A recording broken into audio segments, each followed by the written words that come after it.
Dr. Shashi Tharoor, former Under-Secretary General of the United Nations.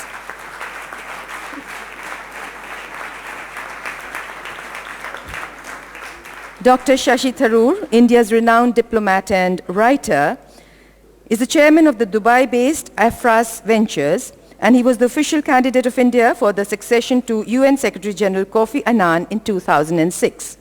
Dr. Tharoor is also the award-winning author of 10 books, as well as hundreds of articles and book reviews in a wide range of publications, including the New York Times, the Washington Post, the Los Angeles Times, the International Herald Tribune, Time, Newsweek, and of course, the Times of India. In January 1998, Dr. Tharoor was named a Global Leader of Tomorrow by the World Economic Forum, which he has already become.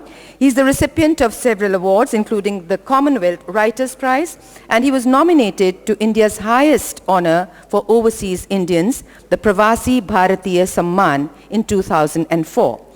Dr. Tharoor serves on the Board of Overseers of the Fletcher School of Law and Diplomacy, the Board of Trustees of the Aspen Institute, and the advisory boards of the Indo-American Arts Council, the American India Foundation, and many other organizations.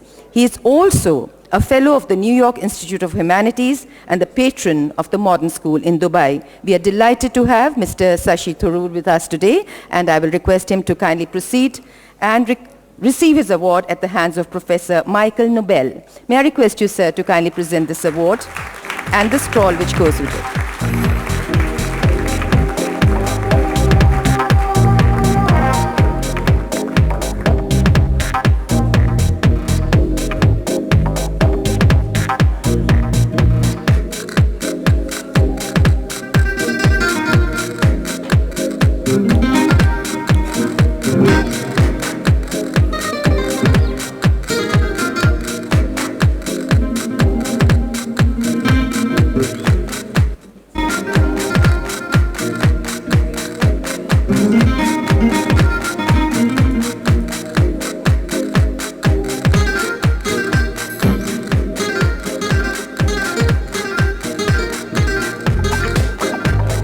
Many congratulations, Mr. Tharoor. It's such a delight to have you with us.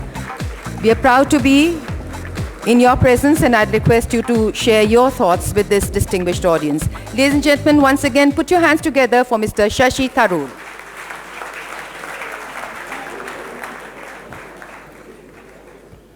Thank you, Honorable Chief Minister Vilasrao Deshmukh, Mr. Mashelkar, my old schoolmate Praful Patel, Minister Patil, friends Suresh Prabhu and Milan Devra, Anand Mahindra, whom I've known for a lifetime, it seems, and so many other distinguished friends. I'm really grateful to be one of the recipients of this year's Priyadarshini Award and to find myself in such distinguished company.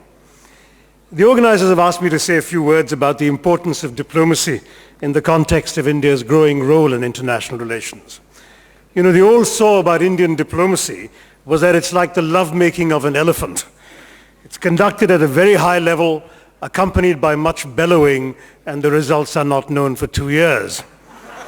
Now, fortunately, this is less true of Indian diplomacy today, but I don't want to add to the bellowing that I know we all have to be subjected to at awards functions.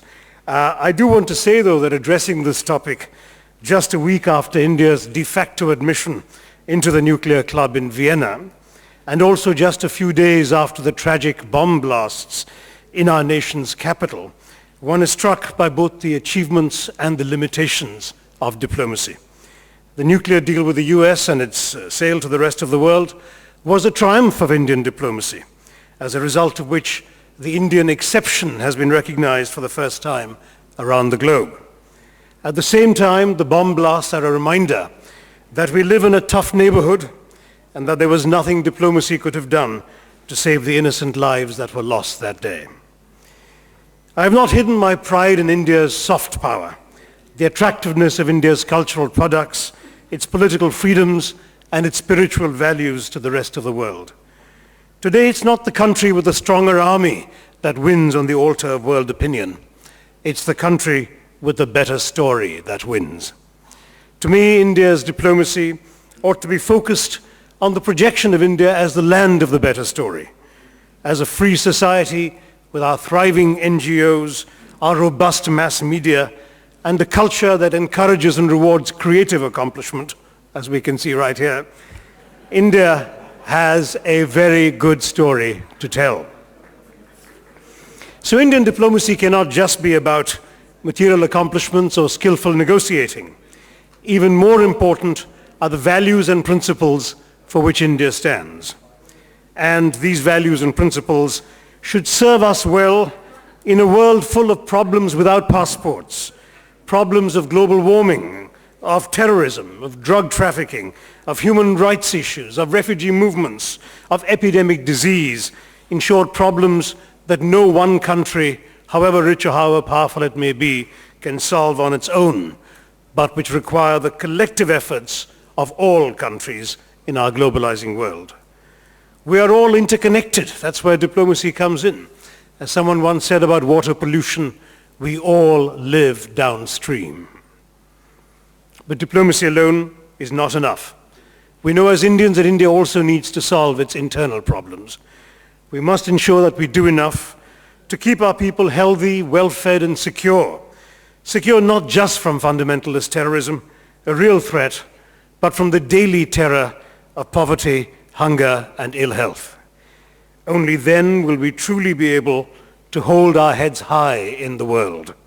And I'm confident that, with the best efforts of all those assembled in this room, we will be able to do that. Thank you very much.